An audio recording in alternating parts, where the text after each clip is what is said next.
Payg'ambarimiz ko'proq qaysi duoni o'qiganlar? Hammanglar bilgan duo u. Robbana atina fid dunya hasana va fil oxirati hasana va qina azabannar. Hamma yaxshilik shuning ichida. Parvardigoro bizlarga bu dunyoda ham yaxshilikni ber, oxiratda ham yaxshilikni ber va bizni jahannam azobidan qutqar. Nima kirmayapti mashina ichiga? Qaysi yaxshilik kirmayapti buning ichiga? Va qaysi yomonlikdan qutulishlik kirmayapti buning ichiga? Ser mazmun va juda ko'p xayriyatlarni o'z ichiga olgan duo. Robbana atina fid dunya hasana va fil oxirati hasana va qina azabannar. Payg'ambarimiz bir kuni bir bemor kishini ziyoratiga bordilar. Haligi bemor odam og'ri urib shu jussasi kishini bo'lib ketgan, jo'jaday bo'lib qolgan.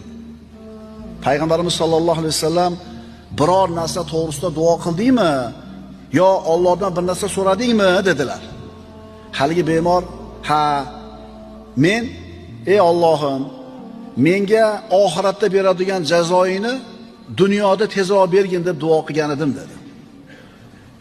Shuni so'rabdi. Payg'ambarimiz aytdilar, subhanalloh, unga toqati yetmaydi-yu. Ey Allohim, bizlarga dunyoda yaxshilikni ato qilgin, oxiratda ham yaxshilikni ato qilgin deb duo qilmabsan-da.